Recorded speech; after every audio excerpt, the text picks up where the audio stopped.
Silakan di review juga kalau yang TO, kalau misalkan ada masalah tanya-tanyain. Yang sampai hari ini masih rada sering nanya ke saya, ada beberapa orang lah. Itu kalau misalkan yang lain juga kalau misalkan nanya aja ya, santai. Ada yang nanya soal TO, ada yang nanya soal apapun juga. Tanya-tanya aja. Yang perlu diingat waktunya sempit nih. Kamu sampai tanggal tesnya waktunya nggak panjang. Jadi harus dipikirin gimana caranya supaya efektif. Sama, ya udah sih itu sih utamanya mah.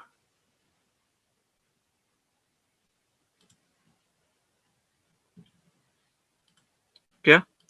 Nah, terus selanjutnya soal pretest, gimana pretest?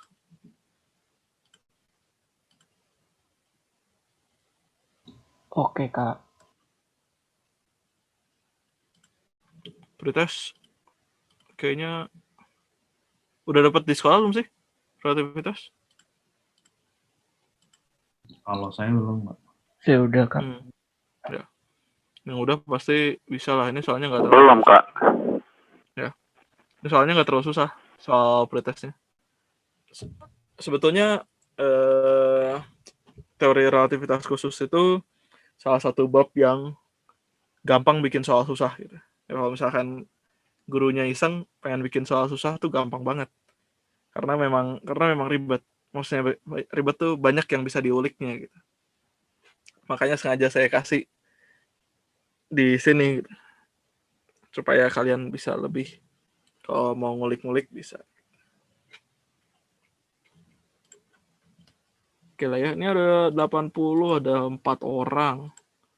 60-nya banyak. 40, 4 orang 20 ya oke lah. Oke lah ya. Ya kita masuk materi aja ya. Kalau misalkan ada yang mau ditanyakan sebelum saya masuk ke materi.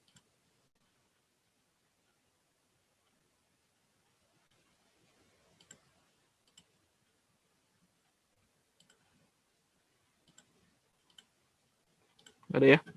Saya masuk ke materi dulu.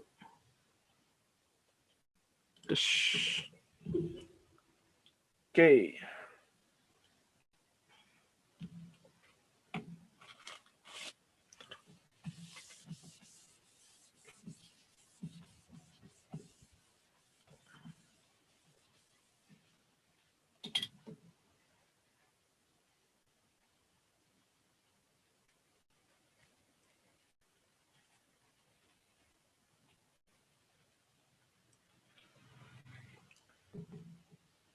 Teori relativitas khusus.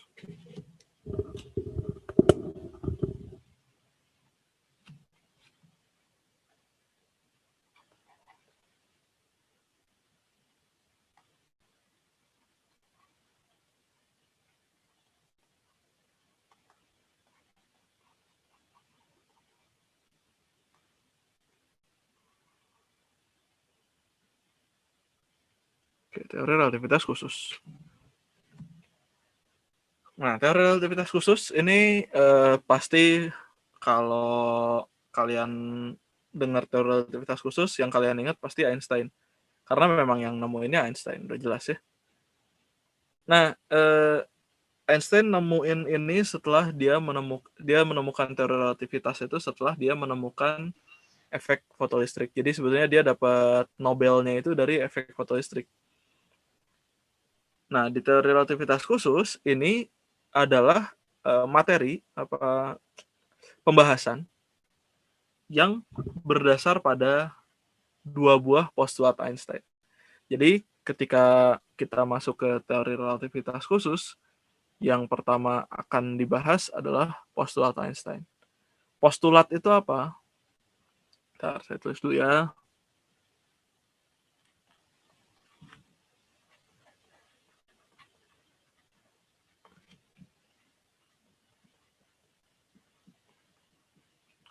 Nah, pertama postulat dulu. Postulat itu apa sih? postulat itu adalah sesuatu yang dianggap benar karena belum terbukti salah. Jadi sesuatu yang dianggap benar karena belum terbukti salah. Jadi kalau di science mungkin kamu udah mulai terbiasa juga dengan scientific, membuktikan suatu kalimat itu benar itu jauh lebih sulit daripada membuktikan suatu kalimat itu salah. Karena kalau membuktikan suatu kalimat benar artinya harus berlaku umum. Jadi kalau misalkan saya kasih contoh, semua kucing kakinya 4. Semua kucing kakinya 4. Kamu nemu 1 juta kucing yang kakinya 4, itu tidak membuktikan bahwa semua kucing kakinya 4. Tapi kamu punya satu aja contoh, misalkan ada kucing kecelakaan, kakinya buntung, cuma ada 3. Itu pasti meruntuhkan teori kita bahwa semua kucing kakinya 4. Kenapa? Buktinya ada yang kakinya 3. Sehingga sains itu lebih sering dibangun dari pembuktian yang negatif. Dari pembuktian salah, dibuktikan salah. Kalau suatu pernyataan sudah dibuktikan salah, ya udah berarti runtuhlah si teori tersebut. Nah, postulat Einstein itu dianggap benar karena belum terbukti salah sampai hari ini. Belum terbukti salah, apakah nggak ada yang pengen ngebuktiin itu salah? Ya tentu semua orang nyoba hal tersebut gitu. Semua saintis, semua physicist pasti pernah ada upaya untuk meruntuhkan. Maksudnya upaya untuk meruntuhkan adalah secara saintifik ya, maksudnya bukan maksudnya personal. Cuman sampai hari ini dia belum terbukti salah. Gitu. Nah, itu soal postulat. Terus yang kedua, kenapa teori relativitas khusus sih? Emang ada yang umum? Nah, ini ada hubungannya di sini sebetulnya di postulat. Jadi, postulat Einstein nomor 1, ini untuk teori relativitas khusus, itu hukum fisika berlaku sama.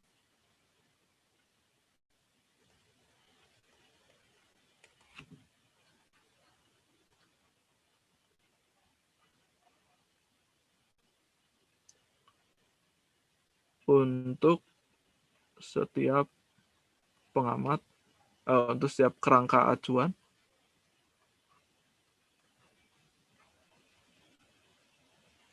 yang inersial.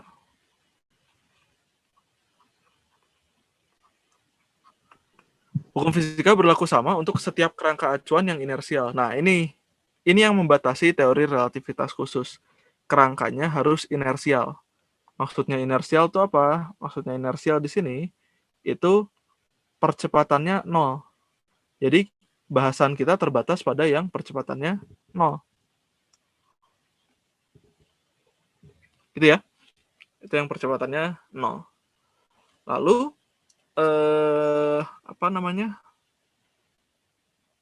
maksudnya percepatannya 0 gimana? Berarti dia diam atau bergerak dengan kelajuan konstan.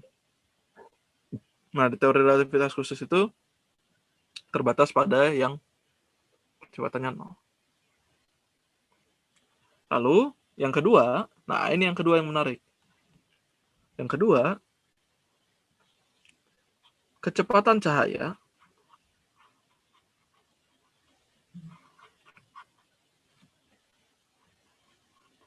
itu berlaku umum.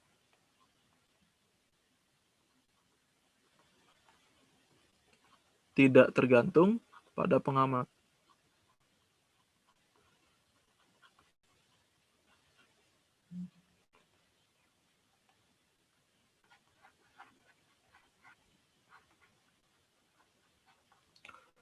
Jadi, tidak tergantung pada pengamat. Kecepatan cahaya berlaku umum. Tidak tergantung pada pengamat. Nah, ini yang jadi problem. Bukan problem sih, jadi hal yang menarik. Sekarang, pembahasannya di fisika klasik, itu semua itu memang ada relativitas juga di fisika klasik. Paling gampang relativitas gerak. bahwa gerak itu relatif, tergantung pengamatnya. Kalau misalkan ada 2 orang, yang satu lagi naik mobil, yang satu diem di pinggir jalan. Si A lagi naik mobil, lagi jalan pakai mobil, si B lagi berdiri aja di pinggir jalan. Terus A bergerak, menurut si B, A-nya mendekati B. Tapi menurut si A, B-nya mendekati A. Gitu. Dari situ aja udah jelas bahwa gerak itu relatif. Nah, cuman ketika kita ngomongin di fisika klasik, betul bahwa gerak itu relatif, tapi ada hal-hal yang tidak relatif, yaitu waktu. Waktu tidak relatif. Kalau menurut kamu 10 menit, menurut saya juga 10 menit di fisika klasik. Kalau menurut kamu 17,5 detik gitu, ya menurut saya juga 17,5 detik. Nggak mungkin beda kalau kita ngomonginnya fisika klasik. Sementara kalau di fisika modern itu sudah tidak lagi berlaku. Kenapa? Karena yang dianggap sama, yang berlaku umum, berlaku universal, yang tidak relatif, itu adalah kecepatan cahaya. Kenapa bisa konsekuensinya kemana-mana? Sekarang bayanginnya gini deh. Saya selalu senang contoh kasus ini.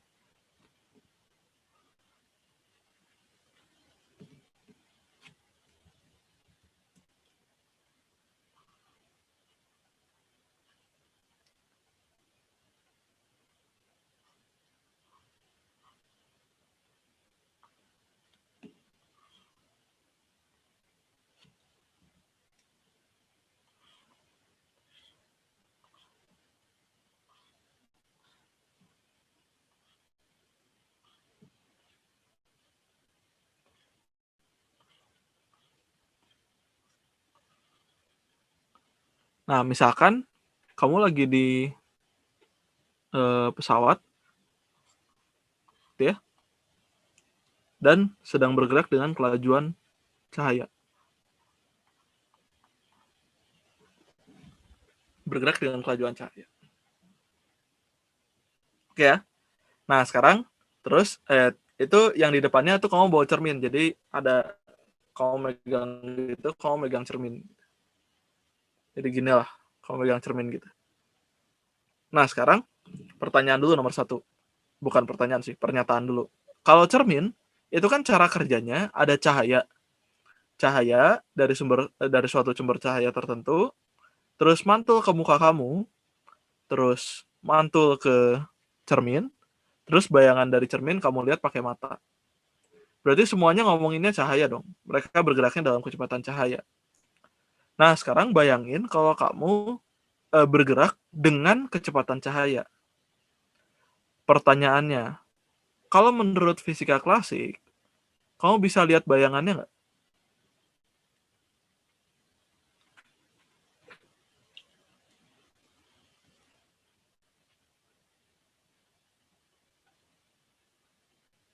Bisa lihat bayangannya nggak?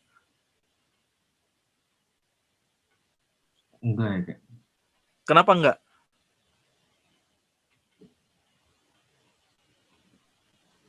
Karena sama gitu kecepatan. Iya, karena geraknya bareng.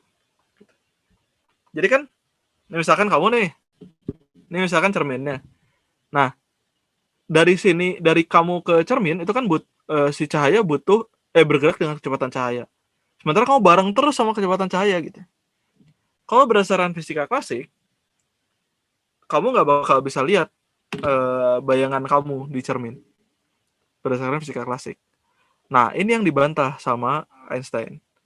Menurut Einstein, mau bagaimanapun kondisinya, kondisi pengamatnya, kecepatan cahaya itu berlaku umum. Sehingga kamu tetap harus bisa melihat bayangan kamu sendiri di cermin. Nggak hilang. Sampai situ bisa kebayang nggak? Kakak, Ya, kan kata kakak kan kecepatan cahaya berlaku umum. Itu maksudnya gimana, Kak? berlaku umum itu tidak tergantung pengamat. Mau pengamatnya Oh, lagi diam, mau pengamatnya lagi gerak, mau pengamatnya lagi koprol gitu, ya kecepatan cahaya di ruang hampa ya. Ini di ruang hampa, sorry lupa. Di ruang hampa itu C-nya, kecepatan cahaya itu C 3 kali 10 pangkat 8 meter per sekon. Ini kecepatan cahaya di ruang hampa ya.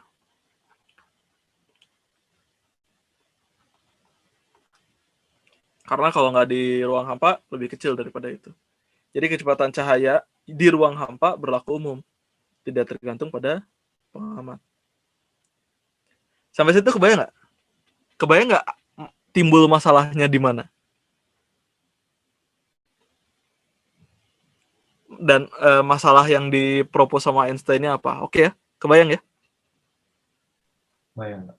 Oke, ini sering saya ulang-ulang kalau saya bahas fisika modern. Ini tuh hal yang sebetulnya teori relativitas khusus itu ngitungnya biasanya nggak terlalu susah. Cuman yang susah masukin ke otaknya. Maksudnya tuh gimana sih? Maksud dengan kecepatan cahaya berlaku umum tuh gimana sih? Nah, sekarang ini si nomor 2, kecepatan cahaya berlaku umum tidak tergantung pengamat, itu ada beberapa akibat gitu. Kita sebut konsekuensi. Konsekuensi yang logisnya. Jadi dari sini ada konsekuensi-konsekuensi yang logis yang bisa kita tarik. Nah, teori relativitas khusus itu sedikit banyaknya itu adalah ngebahas si konsekuensi logis tersebut. Jadi, nanti kita akan membahas dilatasi waktu,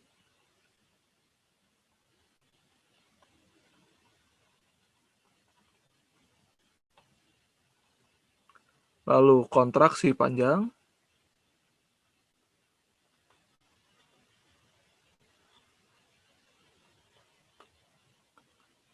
lalu kesetaraan massa dan energi, kesetaraan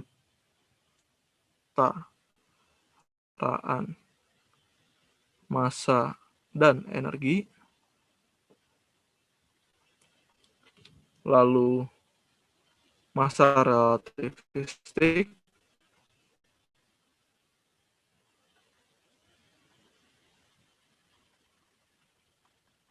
lalu momentum relativistik.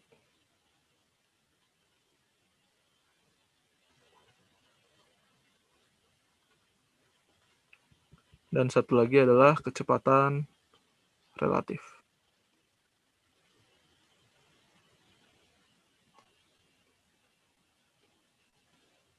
Begitu. Nah, 6 ini adalah semuanya konsekuensi logis. Nah, mungkin saya akan kasih yang hari ini, nggak mungkin saya bahas semua dalam satu kali pertemuan. Ini akan saya bagi ke 2 pertemuan rencana saya. Yaitu saya akan bahas pendahuluan, postulat Einstein, dilatasi waktu, dan kontraksi panjang di pertemuan kali ini. Dan kesetaraan massa energi, massa relativistik, momentum, dan kecepatan relatif akan saya bahas di pertemuan berikutnya. Sampai sini, ada yang mau ditanyakan dulu nggak? Kak, ini keluar banget nggak Kak di UTBK? Kenapa? Keluar banget nggak Kak di UTBK? Keluar banget tuh gimana maksudnya? Maksudnya kayak sering banget itu nggak? Kayak 4 soal, 3 soal itu. 5 soal mah hampir nggak mungkin. Sekarang babnya aja ada 6. Kalau 15 dibagi rata, 6 cuma 2 soal. Dan relativitas khusus cuma ada 1 maksudnya salah satu dari fisika modern. Kalau kamu dasar pemikirannya kayak begitu, susah. Karena nggak mungkin ada satu bab pun yang nggak punya kemungkinan buat keluar. Kalau kita ngomonginnya statistik, secara statistik, fisika modern itu salah satu bab yang krusial, bab yang sentral, bab yang banyak juga yang keluarnya. Cuman fisika modern kan banyak. Ya sama aja sama mekanika gitu. Saya kan nggak bisa ngomong usaha energi pasti ada ntar soalnya, nggak mungkin. Saya nggak akan bisa memastikan itu. Kalau saya ngomong soal usaha energi banyak, ya banyak, tapi banyak di tahun berapa? Nggak tahu. Sehingga ya pilihan kalian sih mau nganggap ini serius apa nggak serius. Cuman kalau saya sengaja milihin fisika modern karena fisika modern ini lumayan yang berat lah, lumayan yang pemahamannya berat dan salah satu bab yang panjang dan bab yang dominan, yang berdasarkan statistik tuh salah satu yang banyak lah. Cuman kalau kamu ngomongnya teori relativitas khusus secara parsial banyak atau enggak, saya nggak tahu. Cobain aja cek 10 tahun terakhir, ada nggak teori soal tes masuk perguruan tinggi. Coba cek satu-satu teori relativitas khusus. Oke, Kak. Siap. Kak, Ya. boleh jelasin ulang yang roket nggak Kak? Saya masih kurang paham gitu. Kenapa? Sekarang gini deh, saya kasih kasus fisika klastiknya deh. Misalkan gini.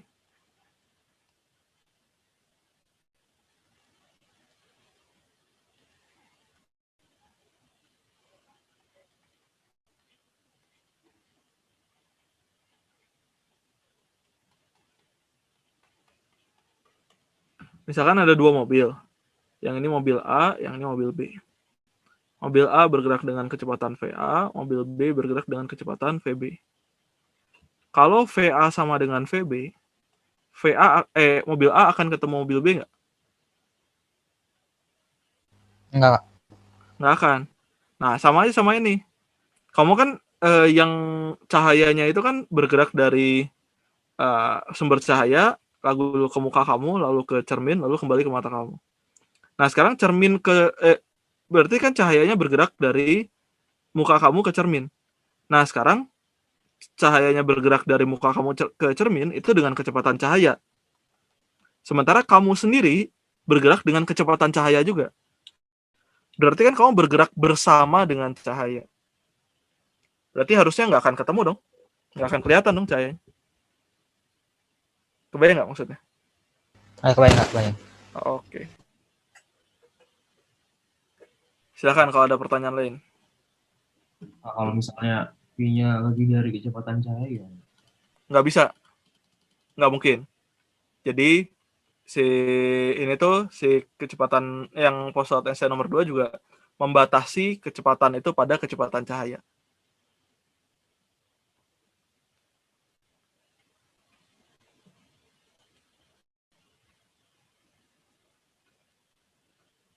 Oke, silakan. Ada pertanyaan lagi nggak?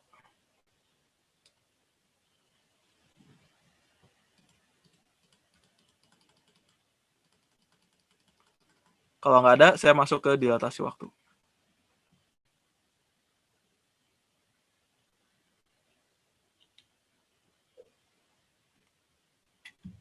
Berarti itu ya Kak, si Einstein itu ngebantah kalau nggak bisa ngelihat itu ya, yang kayak yang klasik ini ya, contohnya. Betul. Dia membantah itu. Menurut Einstein, harusnya tetap bisa ngelihat bayangan. Walaupun bergerak dengan kecepatan cahaya sekalipun. Oke Kak, masih Kak. Siap.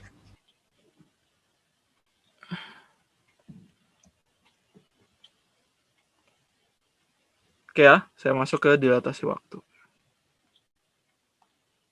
Kak, boleh asas yang tadi gak? Boleh.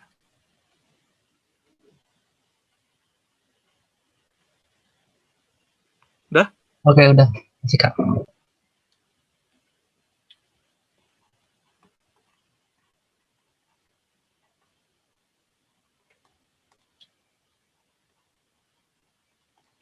Nah, dilatasi waktu. Ini merupakan salah satu yang paling susah diterimanya karena ini jadinya waktu itu cenderung sama pengamat. Yang mana ini jadinya ribet banget. Jadinya kalau di fisika klasik kita ngomong waktu pasti sama, waktu itu tidak relatif. Kalau di sini, kalau di fisika modern, di relativitas khusus, waktu itu jadinya relatif, tergantung sama pengamatnya. Maksudnya gimana? Sekarang gini. Kasus paling gampang adalah misalkan saya punya seseorang yang berada di dalam kereta.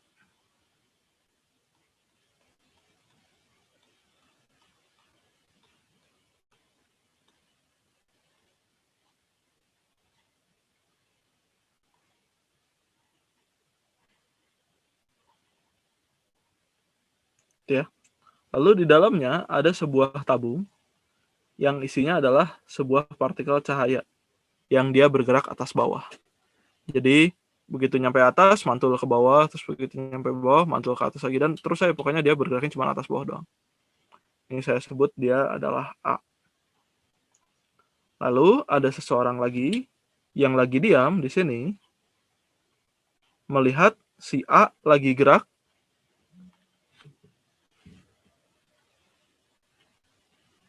dengan kelajuan V. Itu.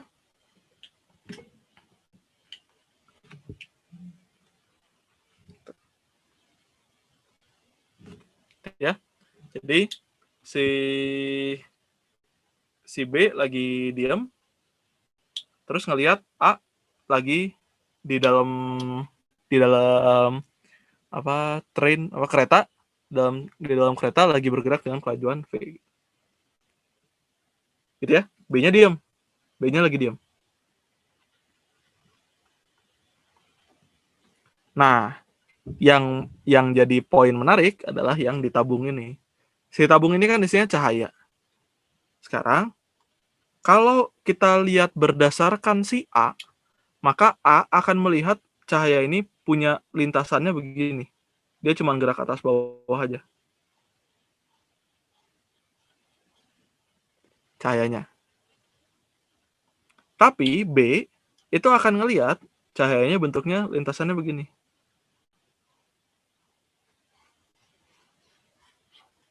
Sampai situ ada masalah nggak? Saya masih belum paham, Kak. Yang mana? Yang tadi ngelihat cahaya. Oke, yang pertama ya. Yang pertama dulu ya. Ya. Bisa kebayang nggak bahwa si A melihat cahayanya, lintasan cahayanya. Ini kan cahayanya, ini bayangin ada seberkas cahaya tapi dia cuma atas bawah doang gitu. Nah, si A melihat seberkas cahaya ini, dia gerak atas bawah, dia lintasannya begini.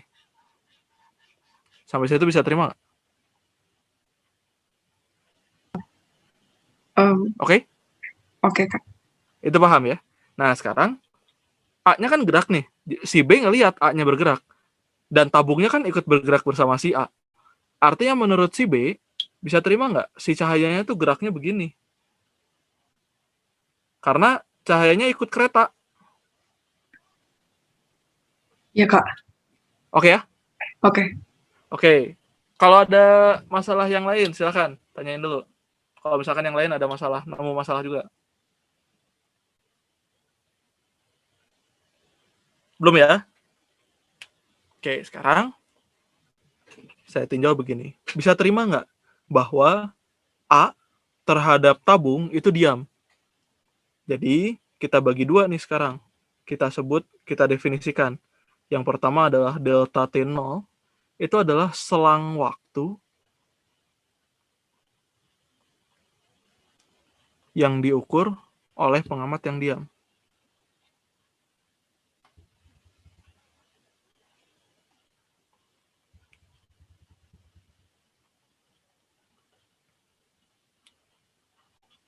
Nah, misalkan dalam kasus ini saya anggap bukan saya anggap, A-nya kan tidak bergerak terhadap tabungnya. Jadi point of interest-nya kan si tabungnya. Sehingga selang waktu yang diukur oleh pengamat yang diam dalam kasus ini adalah pengamatnya A. A-nya bergerak terhadap B, betul, tapi A-nya tidak bergerak terhadap tabung yang isinya cahaya ini. Sehingga A mengamati tabung tersebut dalam keadaan diam. Sampai situ ada masalah nggak?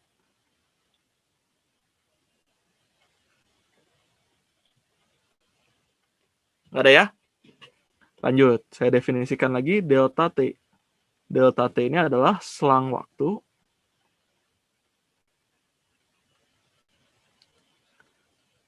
yang diukur oleh pengamat yang bergerak.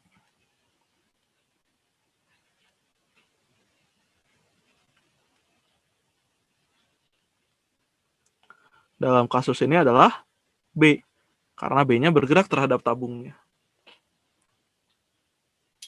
Nah, tabungnya kan isinya cahaya. Berarti baik A maupun B pasti dia melihat cahaya tersebut dengan kelajuan yang sama. Berarti kalau misalkan saya gambar lintasan yang menurut si A kan begini pasti.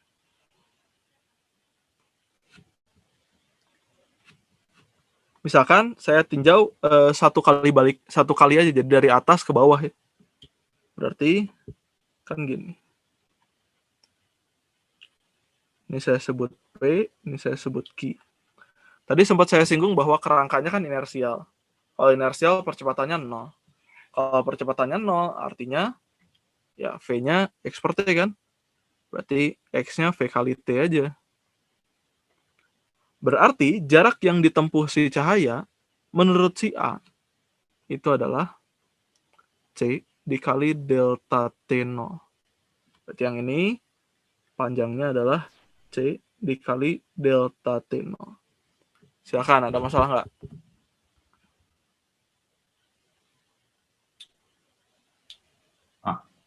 Ya. Itu selang waktu apa, Kak? Itu selang waktu apanya, Kak? Cahayanya. Gimana? Itu kan selang waktu ya. Yang mana? Itu yang delta T. Itu selang waktu apaan ya, Kak? Ntar dulu, kamu nanya yang mana? Yang ini atau yang ini? Dua-duanya ya? Yang bawah atau yang atas? Dua-duanya itu kan selang waktu. Kalau yang bawah butuhkan si cahaya. Betul, dua-duanya selang waktu. Kenapa emang? Iya, selang waktu apanya, Kak? Selang waktu apanya? Selang waktu suatu kejadian apapun. Ini delta T0 sama delta T ini kasusnya apapun, bisa apapun. Cuman kalau misalkan kita bawa ke contoh kasus yang ini, saya pakai delta T0 di sini, itu selang waktu yang dibutuhkan cahaya bergerak dari atas sampai ke bawah. 1 kali. Di kasus yang lain bisa macam-macam, tergantung kasusnya aja. Selang waktunya mau selang waktu apaan? Bisa waktu paruh, bisa bergerak selama berapa tahun gitu, bebas, apapun. Oh, oke, Kak. Ya. Oke, yang ini panjang lintasannya C dikali delta T0, nyambung nggak? Ada masalah nggak?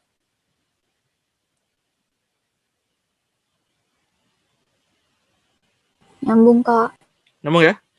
Nah, sekarang ini menurut si A. Sekarang menurut si B, kan lintasannya begini. Ini saya lengkapkan segitiga biar jadi segitiga siku-siku.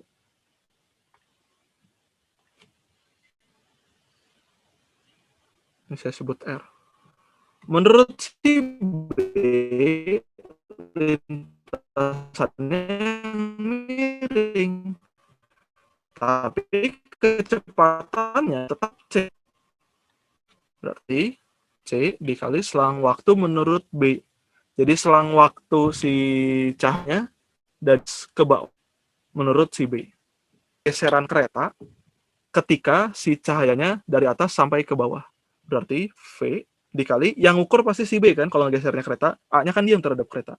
Berarti pasti V dikali delta T. Sampai sini nyambung nggak?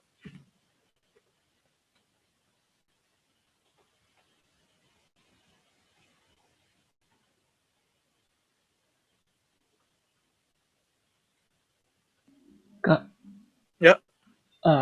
Tadi agak putus-putus. Boleh coba di ini ulang nggak? Yang mana? Tadi yang segitiga tadi dijelasin. Yang ini C dikali delta T, ngerti nggak? Jarak yang ditempuh menurut si B, kecepatan cahayanya kan tetap konstan, yaitu C. Berarti kecepatan cahayanya tetap konstan, waktu yang diukur oleh B-nya delta T. Berarti C dikali delta T. Itu untuk panjang PR. Kalau panjang QR, ini kan pergeseran keretanya. Berarti V dikali delta T menurut si B. Tapi kan kalau yang bisa ngelihat QR kan cuma si B aja. Begitu.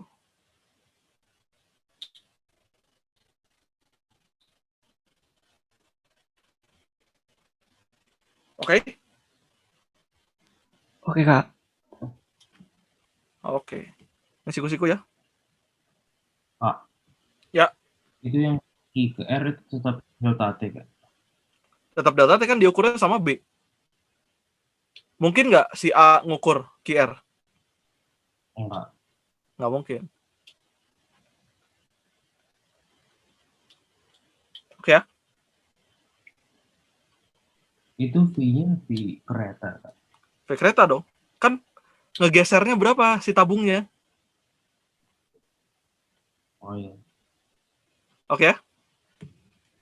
Iya. Siap. Silakan. Ada pertanyaan lain nggak?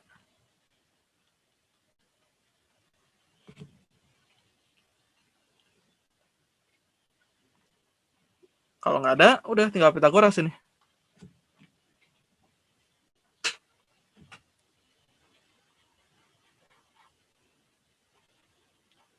Pitagoras di sini berarti sisi miring kuadrat sama dengan sisi tegak lurus kuadrat dijumlahkan. Berarti C delta T kuadrat ditambah V delta T kuadrat. Berarti saya punya C kuadrat delta T kuadrat, ini saya pindahin ke kiri. Jadi dikurangi V kuadrat delta T kuadrat sama dengan C kuadrat delta T0 kuadrat. Berarti saya keluarin delta T kuadratnya. C kuadrat min V kuadrat delta T kuadrat sama dengan C kuadrat delta T0 kuadrat. Berarti saya punya delta T kuadrat sama dengan C kuadrat per C kuadrat min V kuadrat delta T0 kuadrat. Berarti kalau mau diakarin, delta T sama dengan akar C kuadrat per C kuadrat min V kuadrat delta T0. Sampai sini ada masalah nggak?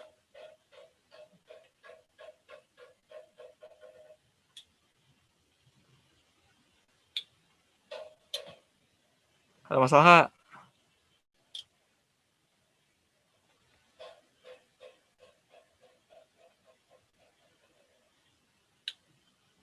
Nggak ada? Oke, yang ini saya mau manipulasi sedikit nih. Saya punya akar C kuadrat per C kuadrat min V kuadrat. Ini kalau misalkan saya kali 1 per C kuadrat per 1 per C kuadrat, boleh nggak? Boleh. Boleh ya? Jadi apa dong? 1, ini kan 1 nih. Yang ini C kuadrat per C kuadrat jadi 1 min V kuadrat per C kuadrat. Nah, ini ada namanya. Jadi mau yang kiri mau yang kanan sama aja. Namanya adalah gamma. Gamma ini saya lupa nama benernya apa. Seingat saya sih tetapan Laplace, tapi nanti coba saya cari lagi ya. Saya lupa namanya. Sehingga delta T itu bisa kita sebut gamma delta T0. Gammanya adalah 1 per akar 1 min V kuadrat per C kuadrat.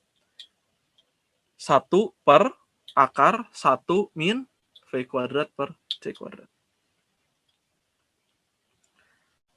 Bentuk gamma itu lebih sering pakainya yang ini daripada yang ini. Kenapa? Karena di teori relativitas khusus, kita lebih sering menyatakan V, menyatakan kelajuan, itu dalam C. Jadi V-nya setengah C misalkan. V-nya 3/7 C. Sehingga ketika dikuadratkan, nanti C kuadratnya bisa dicoret, sisanya tinggal angka doang. Makanya kesannya yang ini lebih ribet ya daripada yang ini. Tapi nanti kalau pas ngitung gamma, itu lebih gampang pakai yang ini daripada pakai yang ini. Sampai sini ada yang mau tanyakan dulu nggak?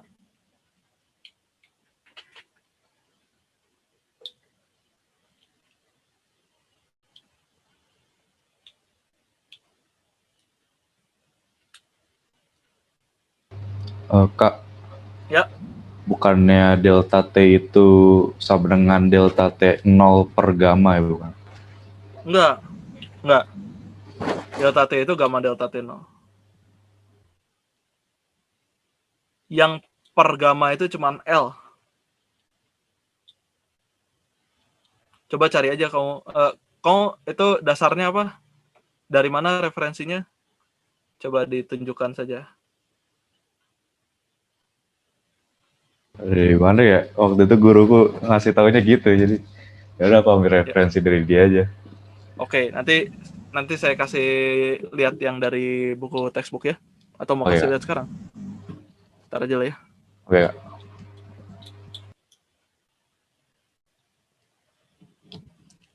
Silakan, ada pertanyaan lain nggak?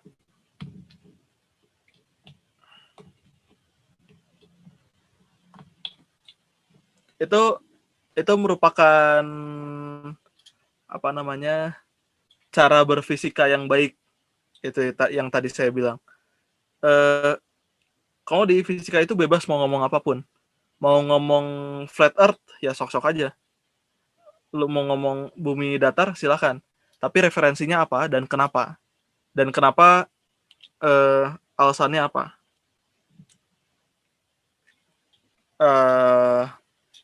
Flat earth menurut ini jadi ngomongin flat earth. Menurut scientist itu bukan science. Flat earth-nya yang mereka omongin bukan science. Kan kalian juga pasti udah pernah dengar lah argumen-argumennya kayak gimana. Nah, itu sama sekali di luar science. Sehingga mereka tidak bisa membuktikan itu dalam science secara saintifik. Sehingga harus ditolak. Mirip sama tadi kamu bilang, delta T0 sama dengan gamma delta T. Oke, referensinya apa? Oke, kalau ngomong gitu, referensinya apa? Alasannya apa? Oke ya?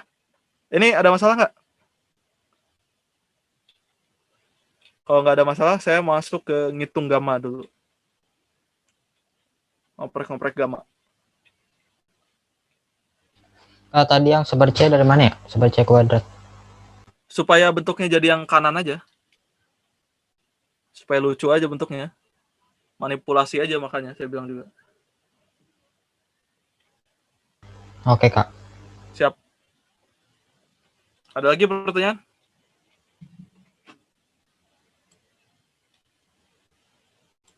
Gak ada ya? Saya masuk ke soal gamma nih. Tadi kita setuju bahwa gamma itu adalah 1 per akar 1 min V kuadrat per C kuadrat. Nah, sebelum masuk ke gamma nih. Sekarang lihat di sini nih. Menurut kamu, delta T0 sama delta T lebih besar mana?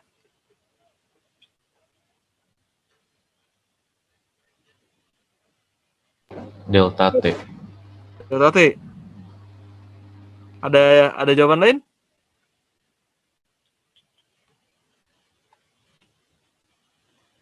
Yang lain ada yang mau jawab? Atau lebih gede delta T0? Ada yang berpendapat lebih besar delta T0? Pasti lebih besar delta T ya. Karena sisi miring kan pasti lebih besar daripada sisi tegak lurusnya. Nah, sisi miringnya ini C dikali delta T, ini C delta T0. Pasti delta T lebih besar daripada delta T0. Dari situ pun, dari delta T lebih besar daripada delta T0, lebih besar sama dengan sebetulnya. Nanti saya kasih lihat kenapa sama dengan. Ini kita bisa tentukan bahwa gamanya sama dengan 1, lebih dari sama dengan 1. Karena kalau gamanya kurang dari 1, delta T pasti lebih kecil dari delta T0. Oke, saya kasih lihat di sini. Sekarang, ini misal nih. Misal suatu benda diam. Berarti gamanya berapa dong? 1 per akar 1 min 0 per C kuadrat. Berarti kan ini 0 nih. Berarti gamanya itu 1 kalau V-nya 0. Nah, sekarang ini misalkan saya balikin ke bentuk, saya samain penyebutnya ke bentuk yang awal. Berarti gamma sama dengan 1 per akar, samain penyebutnya jadi C kuadrat min V kuadrat per C kuadrat. lalu C kuadratnya saya ke atasin. Jadi saya punya akar C kuadrat per C kuadrat min V kuadrat. Sama aja sama yang tadi kita dapat di awal ya. Ini kesini ada masalah nggak? Belum ada masalah ya? Mudah-mudahan sih belum ada masalah. Nah, sekarang lihat, perhatikan.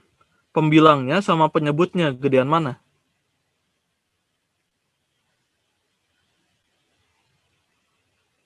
Bilang. Gedean pembilangnya. Kenapa? Karena kalau penyebutnya dikurangi V kuadrat gitu. Berarti bisa terima nggak? Pasti gamanya itu lebih dari sama dengan 1. Dan gamma sama dengan 1 itu ketika V-nya bergerak. V-nya 0 ketika dia tidak bergerak. Ketika dia bergerak aja sedikit, pasti gamanya lebih dari 1. Sampai situ, ada pertanyaan nggak?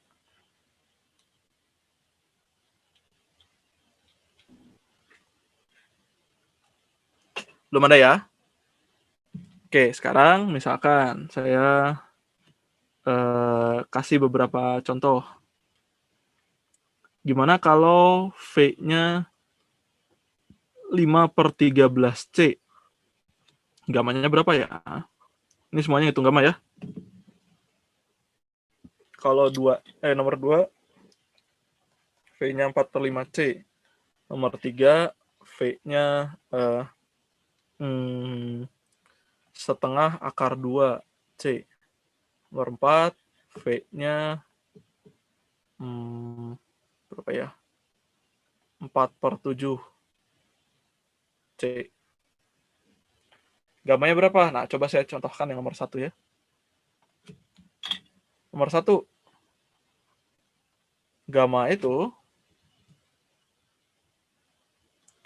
1 per akar 1 min V kuadrat per C kuadrat. Berarti gamma sama dengan 1 per akar 1 min, ini kuadrat kan, 25/169 C kuadrat per C kuadrat. Di akar. C kuadratnya dicoret. Ini samain penyebutnya jadi 1 per akar 169 min 25 per 169. 169 min 25 berapa? 144. 144. Diakarin? 12. 12. Ini diakarin 13 ya. 13-nya ke atas. Berarti gamanya 13/12. Nah, coba kalian cari yang nomor 2, 3, 4. Saya kasih 5 menit. Saya ke toilet dulu sebentar.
Beres?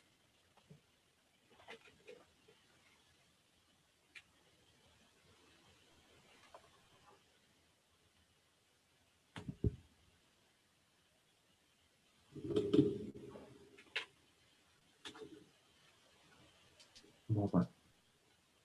Hmm? Udah. Udah semuanya? Udah, Kak.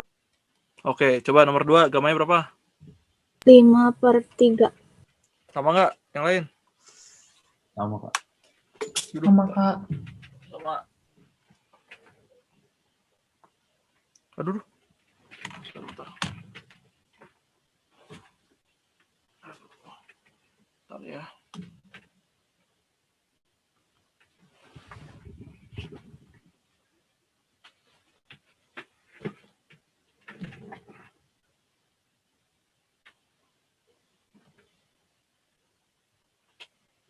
Nomor 2 gamanya 5/3 ya. Nomor 3? 2. Nomor 3 gamanya 2. Betul nggak ya? Ya betul. Bentar. 2. Ya betul ya. 2. Betul gitu. Bentar dulu. 2 per. Enggak 2. Akar 2, Kak. Akar 2. Coba salahnya di mana? Lupa diakarin kali. Iya, Kak. Oke. Nomor 4? 7 per 7 per akar akar 3. 33. Berakar 33. 33. Ya betul. Gitu ya. Nah, ini kalian pakai cara ngitungnya pakai ini tadi semuanya kan? Iya, Kak. Pakai konvensional kan? Nah, ada cara yang sedikit memudahkan. Sekarang bayangin saya punya segitiga. Segitiga siku-siku.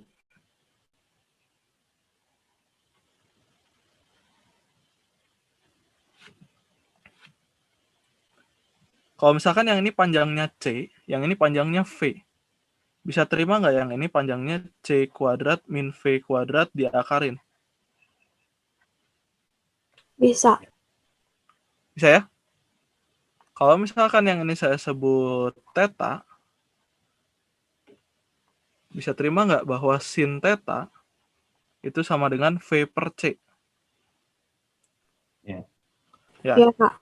Dan satu lagi, cos theta itu sama dengan akar C kuadrat min V kuadrat per C kuadrat. Kok per C kuadrat? Per C. Nah, kalau misalkan saya mau bikin dalam akar semua, berarti saya punya cos theta sama dengan akar C kuadrat min V kuadrat per C kuadrat. Nah, ini baru per C kuadrat. Gitu. Bisa terima nggak ini 1 per gamma?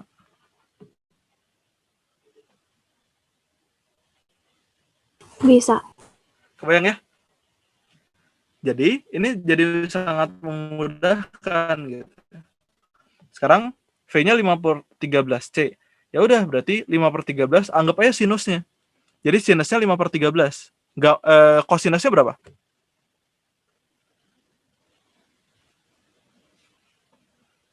Sinusnya 5/13. Sinus tetanya 5/13. Kosinusnya berapa? 12/13. 12/13. Berarti gamanya 13/12. Tuh. Yang ini sinusnya 4/5. Kosinusnya berapa? 3/5. 3/5. Berarti gamanya 5/3. Yang ini sinusnya setengah akar 2. Berarti kosinusnya berapa? Setengah akar 2. Per 2. Berarti akar 2. Yang ini sinusnya 4/7. Kosinusnya berarti tinggal cari aja. Akar 33/7. Berarti gamanya akar 7 per akar 33.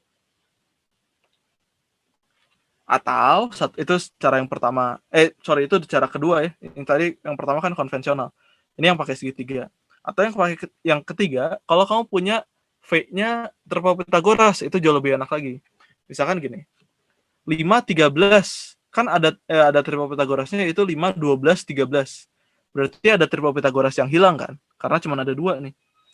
Berarti dari 5, 12, 13, triple Pitagoras yang hilang adalah 12.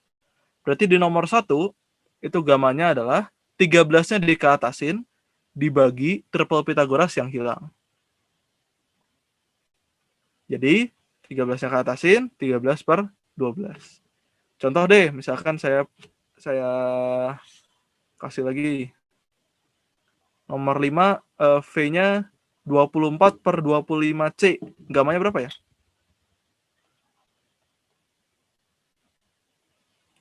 Ini triple Pitagorasnya berapa? 24, 25, 8.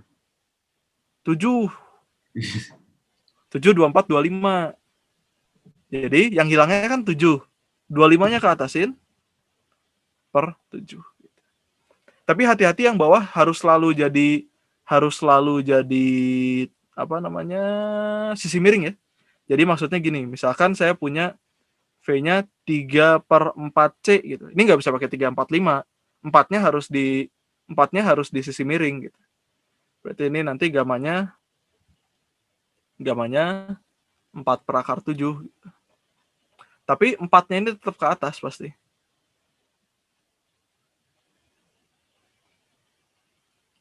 Oke? Nah, ini masalah biasa-biasaan aja lah. Nanti lama-lama juga kalian biasa pasti ngitung gamma jadi cepat juga kalau terbiasa. Oke ya, soal gamma ada pertanyaan nggak?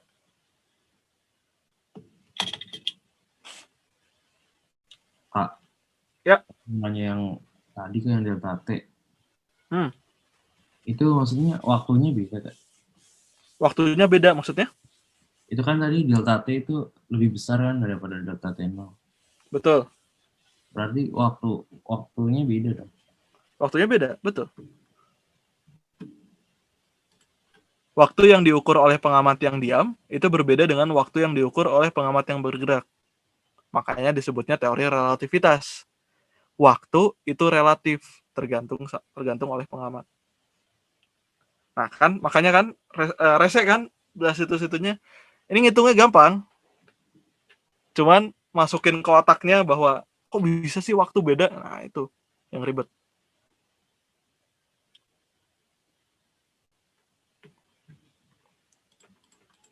Oke? Cukup. Ya maksud beda di mananya gitu, Kak? Masih bingung. Apa? Masih bingung. Gimana? Masih bingung bedanya di mana gitu. Bedanya di mana? Ya beda. Menurut si A sama si B, waktunya itu nggak sama. Menurut si A, cahayanya akan dari atas ke bawah dalam waktu delta T0. Menurut si B, dari atas ke bawah, dia butuh waktunya delta T. Beda.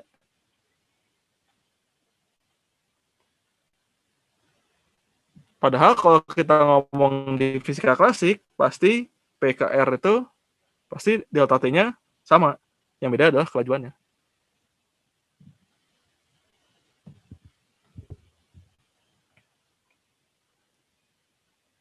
Ribetnya memang di situ. Ribet si relativitas itu memang di situ. Jadi hal-hal di fisika klasiknya kita harus tinggalkan dulu. Benar-benar kayak dari nol, kayak dari nggak tahu apa-apa gitu. Dan semuanya dimulai baru di fisika modern. Memang ada beberapa hal yang nanti ada hubungannya sama fisika klasik sih. Tapi most of them kebanyakan dari pemahaman yang 100% baru.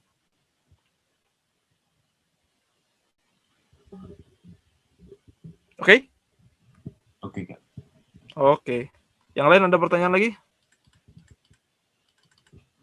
Ini soal yang diatasi waktu.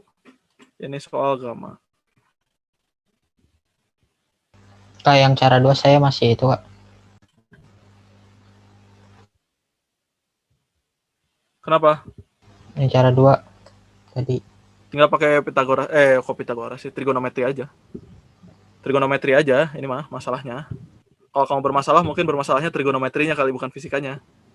Yang ketiga juga kan, itu juga kan? Pitagoras. Iya, mirip. Iya, Pitagoras. Triple Pitagoras kalau yang ketiga langsung.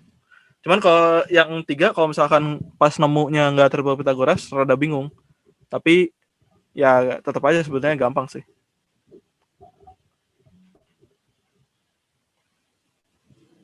Tapi lama-lama juga terbiasa kok. Nanti lihat aja. Kalau kamu sering ngerjain soal-soal ini, soal-soal relativitas, nanti ngitung gamma tuh tambah lama tambah cepat. Kamu bisa ngelihat. Cuman saya nggak bisa ajarin yang works untuk semua orang gitu. Buat saya paling gampang pakai cara yang ketiga. Buat kamu mungkin ada yang sebagian dari kamu mikir kayaknya udah Kak, gampang yang biasa aja, yang konvensional, ngitung. Ya terserah. Tapi buat saya itu sangat personal jadinya pilihannya. Nggak ada yang salah. Tapi ada nggak sih Kak yang kondisi-kondisi yang Selama nggak bisa pakai 3 jawaban gitu Kak? akhirnya benar. Kak, Ini 1, 2, 3 nggak ada. Kenapa? ya kalau yang 2 itu ada itu nggak sih Kak? Apa maksudnya? Nah, kalau yang 3 kan Ada kata Kakak batasannya. bisa. Iya. Nggak ada batasannya. Makanya saya 1, 2, 3 ini sangat bebas, nggak ada batasannya. Maksudnya gini, misalkan saya punya yang pakai 3 ya. Kalau kamu sebut batasan, saya kan bisa aja akar 13, akar 26, akar 39. Ini kan triple Pythagoras. Kalau V-nya akar 1 per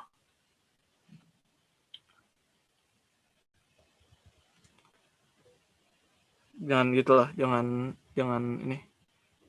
Akar 13, akar 15, akar 28 gitu. Kalau misalkan saya punya V-nya akar 13 per 15C. Sorry. Ini pasti gamanya adalah akar 28 per 15. Jadi, kalau kamu selalu bisa nemu triple Pythagorasnya, itu pasti aman mau pakai yang cara ketiga pun. Kalau cara kedua, kalau kamu senang dengan trigono, sinus dan kosinus. Misalkan, V-nya 3 per 5C, berarti sudutnya yang sinusnya 3 per 5 itu 37 derajat. Kosinus 37 derajat itu 4 per 5. Gamanya 5 per 4. Gitu, kalau yang kedua pendekatannya. Tapi sebetulnya sama, cuman masalahnya dilihat secara geometris saja. Bukan cara cepat gitu. Beda juga sama yang di kesetimbangan partikel, yang saya sebut ada 3 cara, itu tergantung soalnya enaknya gimana gitu. Kalau yang ini 1, 2, 3 pasti aman. Enggak masih Kak. Siap. Silakan, ada pertanyaan lain nggak? Kalau nggak ada, saya masuk ke kontraksi panjang.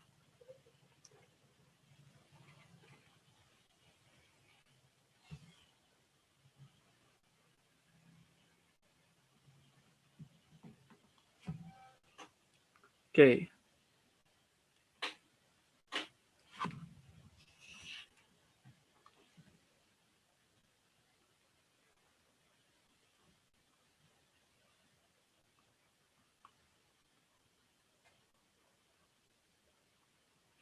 Nah, kontraksi panjang tuh gini. Cara paling gampang ngejelasinnya gini. Misalkan ada orang lagi bergerak dari planet A ke planet B, lalu dia mati oleh seseorang yang lagi ada di planet C.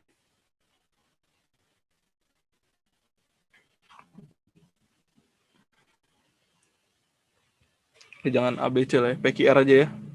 Planet P, planet Q, ini planet R. Ada seseorang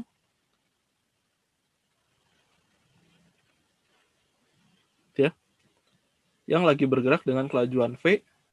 Ini si A, ini si B. VB-nya 0.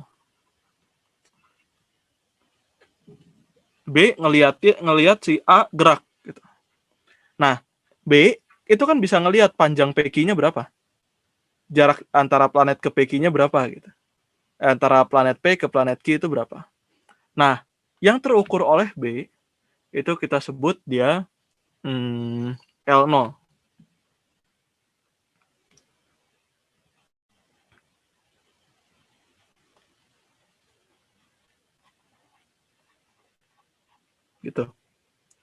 Nah, tapi menurut B, A-nya itu kan bergerak. Sehingga waktu yang ditempuh dari P ke Q itu adalah delta T.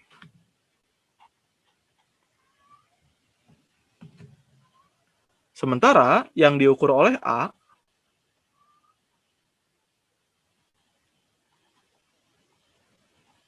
itu panjangnya. Dan yang diukur oleh A karena dia geraknya bersama, berarti bentar dulu. Ya. Bentar dulu. Saya takut salah. Diukur oleh B L0. Ya. Ini delta T0. Sehingga menurut si B, L0 itu adalah V dikali delta T. Sementara menurut si A, L itu adalah V dikali delta T0. Nah, sementara delta T itu adalah gamma delta T0. Berarti V dikali delta T0 itu sama dengan L. Berarti saya bisa tulis L0 sama dengan gamma dikali L. Atau L-nya sama dengan L0 per gamma. Gitu. Nah, ini makanya ada kontraksi panjang gitu. Nah, kalau di dilatasi wall, kalau yang ini L sama dengan L0 per gamma. Dan ini satu-satunya konsekuensi logis yang bentuknya 0 dibagi gamma gitu. L0 per gamma gitu. Nanti massa itu gamma M0, energi gamma E0, momentum gamma P0 dan seterusnya. Cuman ini adalah satu-satunya yang L0 per gamma. Nah, yang menarik dari sini adalah pemendekannya kemana? Kalau misalkan, kurang gede dikit dah.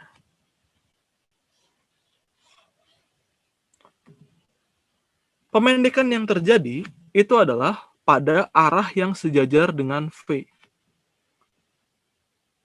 Jadi, kalau misalkan V-nya arahnya ke situ, misalkan yang ini panjangnya P nih. Ya, ini lebih gampang gini aja. Ini panjang diamnya.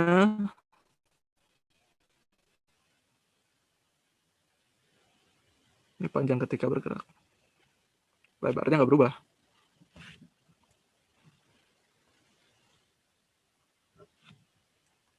Maka ini panjang diam, ini panjang setelah mengalami kontraksi, yang ini L0. L0-nya nggak akan berubah. Nah, lain halnya kalau misalkan dia bergeraknya sejajar L.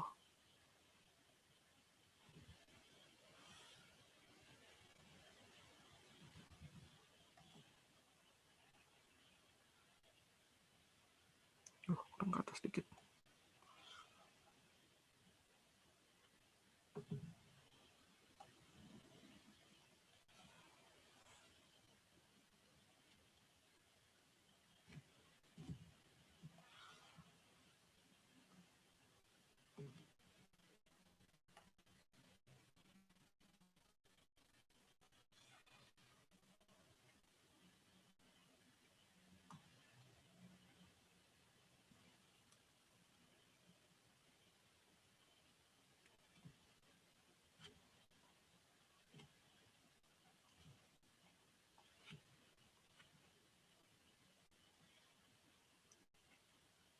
Kalau dia bergeraknya sejajar L, maka yang sisi L-nya yang memendek.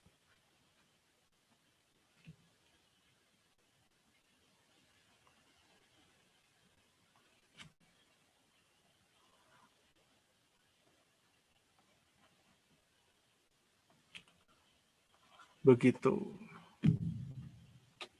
Cukup kebayang nggak? Ada masalah nggak?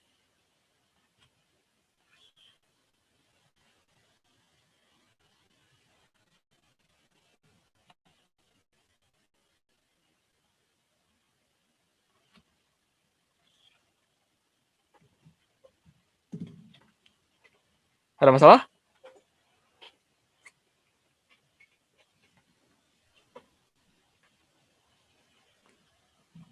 Kalau nggak ada, coba kita soal.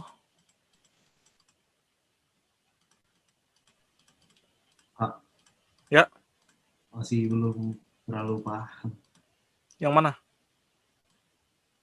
Kontraksi panjangnya itu kenapa gitu? Kelihatannya jadi memendek gara-gara C-nya kecepatan bagian dari konsekuensi logis yang tadi.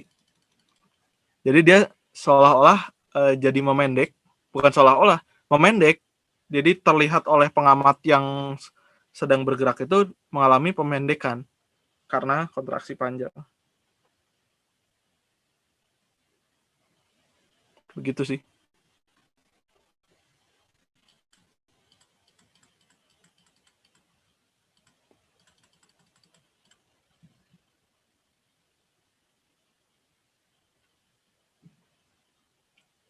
Oke? Iya, Kak.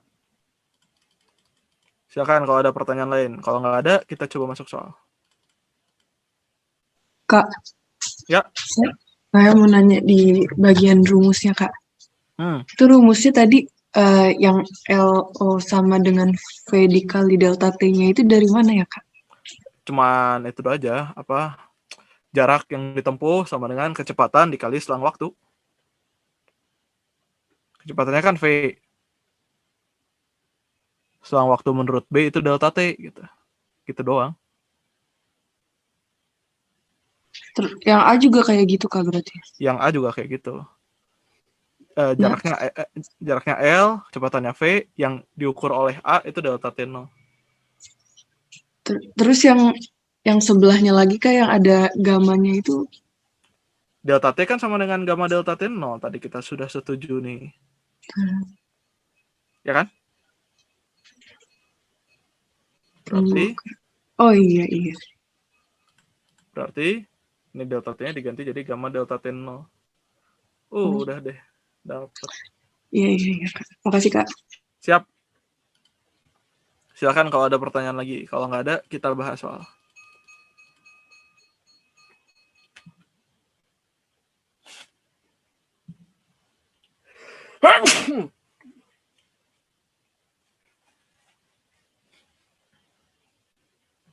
Kak, maksudnya tuh pesawatnya jadi panjang gitu?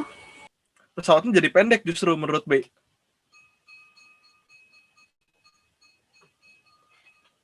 Jadi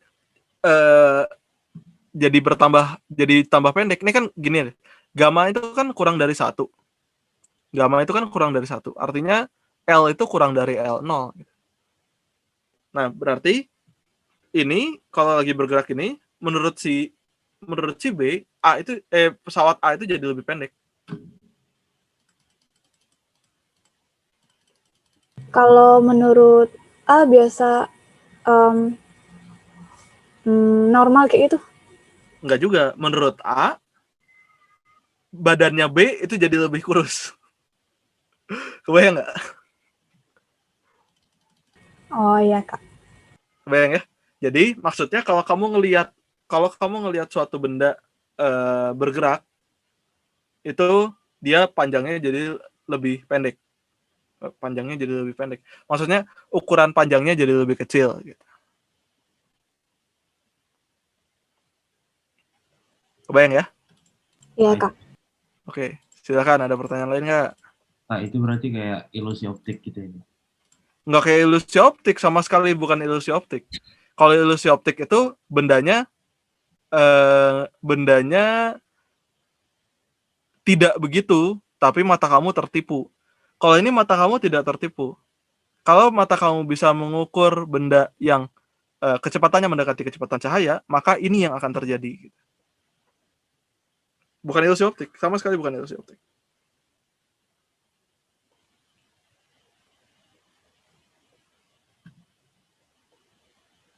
Oke ya? Iya, Pak. Oke.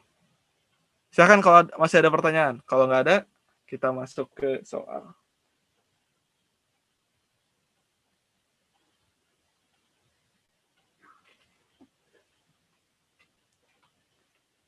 Saya masuk ke soal ya. Coba, ini ada beberapa soal, tapi ada yang energi. Nah, yang energi ini saya nggak bisa bahas karena saya belum bahas energinya. Gitu. Saya baru akan bahas soal energi di minggu depan ya. Ini juga momentum. Jadi saya cuma akan ngebahas nomor 1, 2, dan 5. Coba nomor 1, tolong bacakan. Abdul Hafiz. Iya kak. Panjang benda diukur oleh pengamat diam sama dengan 12 meter. Berapakah panjang benda itu bila diukur oleh pengamat yang bergerak dengan kecepatan 0,8 c? C sama dengan kecepatan cahaya relatif terhadap benda. Oke, ini perlu asumsi dulu ya. Asumsinya adalah V-nya ini sejajar dengan panjang. Karena kalau V-nya tidak sejajar dengan panjang, ya nggak memendek gitu. Kalau misalkan batangnya ke sini, panjang suatu bendanya ke sini, V-nya ke sini, ya nggak akan berubah panjangnya gitu. Jadi si L-nya itu hanya berubah di dimensi yang sejajar dengan V-nya. Ya udah, berarti ini panjang diukur oleh pengamat diam berarti L0, 12 meter. Diukur oleh pengamat yang bergerak dengan kecepatan 0,8 c. Kalau V-nya 0,8 c, gamanya berapa ya?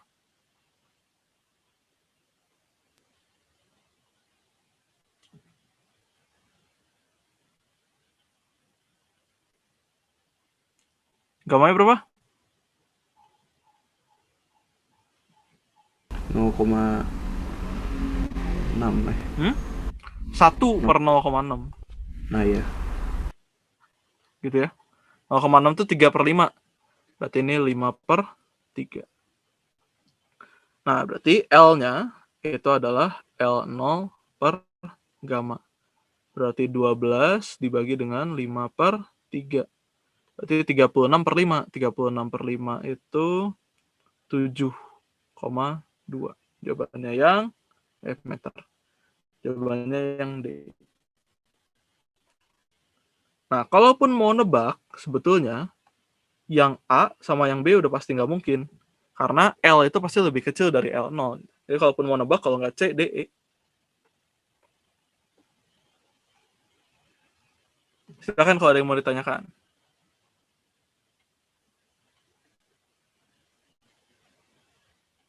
Kak. Ya. Contoh kontraksi panjang kayak di dunia nyata itu gimana kan? Ya nggak. Kamu pernah nemu benda yang kecepatannya mendekati kecepatan cahaya nggak? Enggak. Ya udah. Kamu nggak akan bisa nemu contohnya di dunia berarti. Berarti roket tuh bukan secepat kecepatan cahaya ya, Kak? Roket apa dulu? Roket luar angkasa gitu. Roket luar angkasa nggak akan nyampe kecepatan cahaya. Nggak akan. Mau jauh pasti. Sekarang gini aja. Coba kamu hitung. Kamu masih ingat? Saya pernah bahas gravitasi kan? Coba kamu hitung kecepatan lepas dari bumi itu berapa? Caranya pakai energi potensial. Kamu coba cari nanti bandingin sama V kecepatan cahaya. Kecepatan cahaya itu tadi 3 kali 10 pangkat 8. Sorry, kok V sih. C aja biar nggak bingung. C itu 3 kali 10 pangkat 8 meter per sekon. Nah, coba kamu cari kecepatan lepas dari permukaan bumi. Ini kamu dihitung aja. Cara ngitungnya pakai energi mekanik. Energi potensial ditambah energi kinetik sama dengan energi potensial ditambah energi kinetik. Nanti dapat nih awal, nih akhir gitu. Terdapat V-nya. Coba kamu bandingin aja. Menurut saya sih rada jauh kalau dibandingin sama kecepatan cahaya. Pak. Ya. Berarti yang dilatasi waktu juga dong? Iya, betul. teori relativitas khusus memang ngebahas narik lebih jauh bagaimana kalau suatu benda itu bergerak dengan kecepatan mendekati kecepatan cahaya. Oh, berarti tadi yang kereta itu di ini ya, yang deketin cahaya. Betul.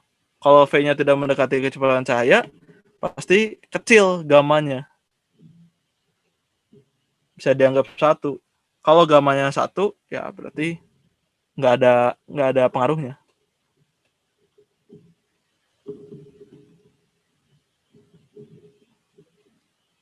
Kamu nggak bisa selalu menghubungkan sesuatu pada kehidupan nyata. Karena fisika itu abstrak. Maksudnya abstrak, matematik apalagi. Matematik itu lebih abstrak lagi. Tapi maksudnya fisika abstrak itu adalah ide-idenya itu nggak selalu harus ada nyatanya. Maksudnya bukan harus ada nyatanya. Dia selalu ada nyatanya, cuman nyatanya bisa kamu lihat atau enggak, itu hal lain gitu. Kayak misalkan elektron itu kamu nggak pernah bisa lihat elektron. Kamu nggak bisa lihat bentuknya elektron itu kayak gimana, gerakannya kayak gimana. Tapi ide bahwa ada elektron itu abstrak, idenya abstrak. Idenya nggak, maksudnya abstrak tuh nggak jelas. Nggak kayak kamu punya balok gitu. Balok kamu bisa lihat segala macam. Elektron, ya elektron muatan elementer, partikel tapi kecil banget, kamu nggak bisa lihat pakai mata. Itu jadinya apa ya? Kamu nggak bisa selalu menghubungkan itu ke keadaan nyata gitu. Maksudnya keadaan nyata tuh bisa dilihat nggak? Nah, belum tentu bisa dilihat gitu. Ya elektron aja buktinya. Kamu nggak pernah kan lihat elektron? Kalau saya begitu prinsipnya. Makanya saya tekankan di awal, ini yang ribet itu masalah idenya. Idenya yang ribet, ngerjainnya aman. Konsekuensinya oke. Idenya, masukin idenya ke otak ini yang susah. Padahal idenya simpel, soal si cermin itu tadi, terutama. Tapi jadi kemana-mana.